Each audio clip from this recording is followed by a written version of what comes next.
play Batman. Because we grew up on comic books and we were DC guys and it was just great. That's awesome. And then the hardest part was that I love the character. He's an interesting character, obviously. He's a loved character. But they really kind of pigeonhole him to be like, he's very serious, very dark, even though he's young and he's cool and it's different. And I remember, and the reason I say that is I remember one episode, there was a Catwoman episode, and it was Gina Gershon, and we were, I wouldn't say flirting, but like there was a scene, and it was a little bit of like, like layered with a little bit of something. And Ginny explained that the director, I remember her going like, wait, what are you doing? I said, what do you mean? So you like flirting with her? I was like, yeah, sort of, I guess, yeah. She goes, don't. I go, what do you mean don't? She goes, he's serious. Like, sorry, I can't even have a sense of humor. So that was the difficulty. Like, there's no sort of, as Batman, it was one thing, Bruce had whatever. So that was a little challenging because in my mind, I get it, but I was like, well, that's not entirely true. You can have a little, I mean, look at Adam West. That was totally the other end of the spectrum. So. He does like a lot of the no-sell and, later seasons when like Robin and Batgirl come involved. It's like, that's where you kind of get that like levity that you're talking about. And then when Superman comes in too, so. I'll tell you straight. Well, first of all, thank you for knowing the series that well. Oh, I've watched it multiple times. Oh, you do not know. I got to tell you, man, that it was so much fun and such an honor. Truly, I forget lip service. It was really an honor to play that role, and it was fun. It was fun as hell, and all the guest stars that would come on it was incredible. We had Robert Englund. We had all kinds of people. Brooke Shields. We had all kinds of people come on. So it was really interesting. But I feel like the series got better as it went along. Really, truly did get better and better and better. And when Batgirl and Robin showed up, it became kind of like the Bat family, and then it was more about people. Yeah. And in all the things I've ever been involved with, animated or otherwise, but particularly animation, when it's about the people, even though the character is an iconic character, when it's about people and people interacting, it's so much more interesting. Like the first season was like villain, fight, fight. New villain, fight. Backstory, fight. That's fine. It is what it is. It's a superhero cartoon. But then it was much more interesting as we got, in my mind, to just, I don't know, more intricate little things. But it's there. It's life living.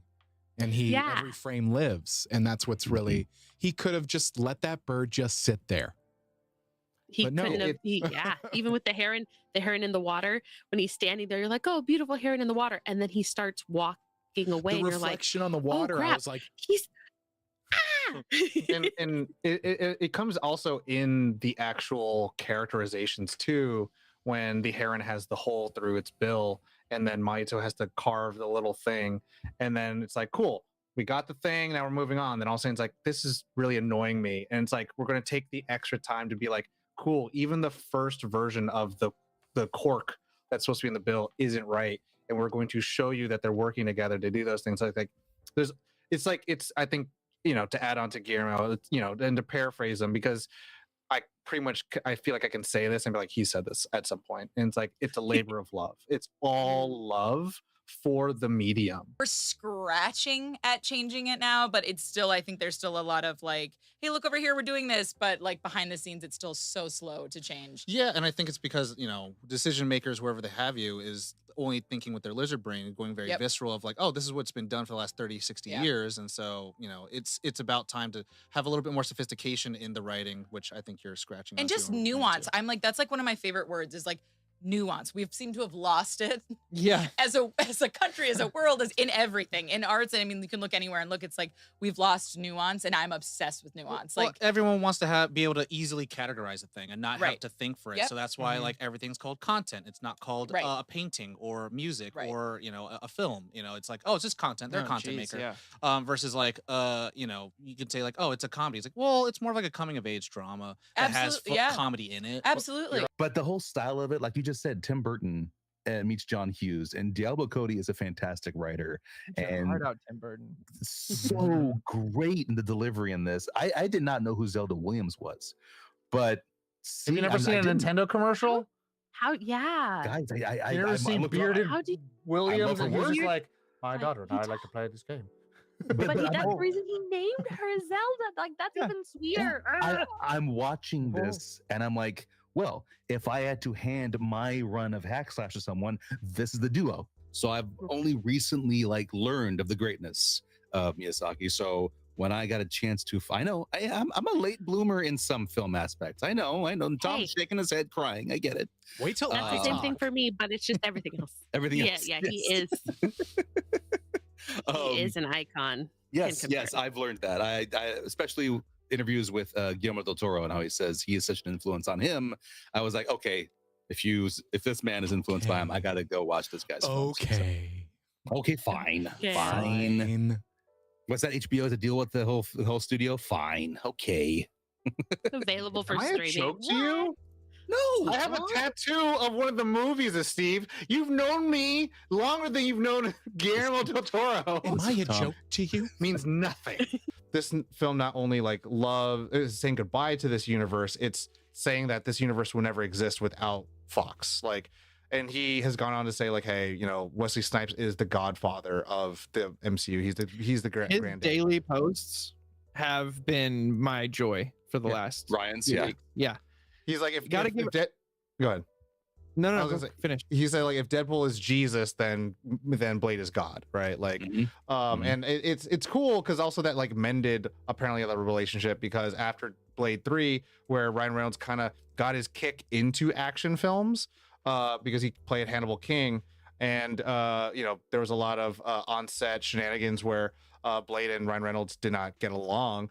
And Wesley Snipes said, I don't get along with this guy. Why is he calling me? And he said, if you wanted a chance to do Blade, would you do it again? And so it was Ryan Reynolds extending the olive branch, right? So it's just really cool. Again, culmination, love letter thing. And again, it coincides with the Calvarine thing where it's the end of the DCEU, which started in 2013, ends with Aquaman yelling into a microphone saying, I'm Aquaman.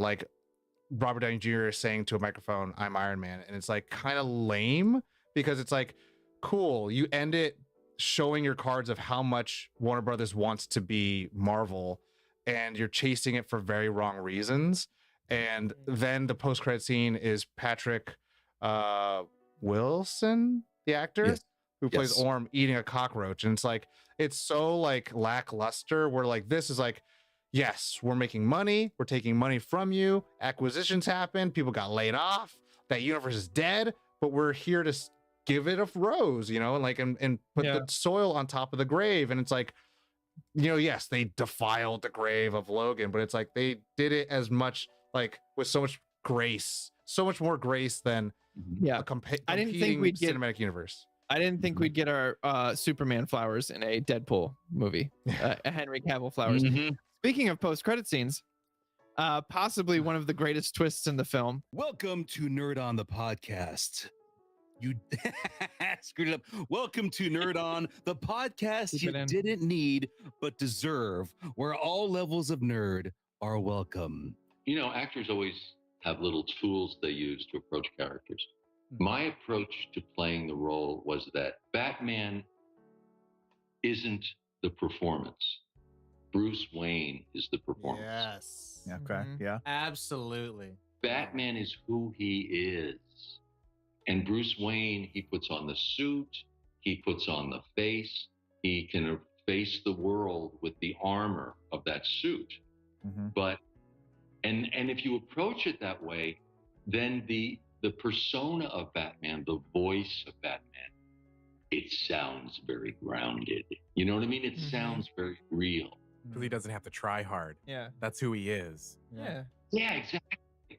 So the actors who get that are the ones that I really think get Batman. And I guess the closest so far has been Ben Affleck in terms of getting both Bruce Wayne and Batman.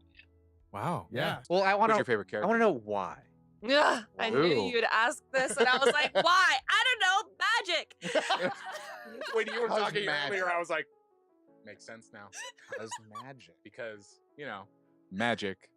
I do love I love real world magician stuff, Magic Castle, Vegas, whatever.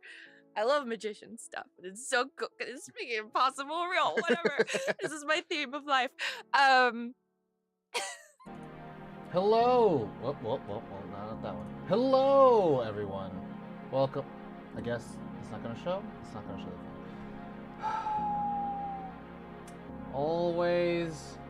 Always something. Game capture. Come on. No.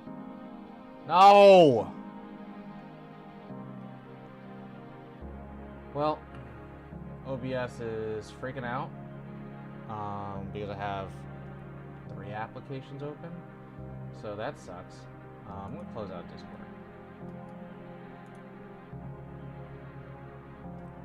Does that help you? Does that help you, Discord? Please, God. Oh my God. How's it going, y'all? It's Thursday, and this is ridiculous. I'm trying to play some crab game here. And OBS is like, dude, you can't change stuff here. If you change stuff here, I die. And I'm like, bro, just okay. How about I close this? Huh? How would I close that? Are you gonna be happy now? No. Okay. I'm gonna see everyone in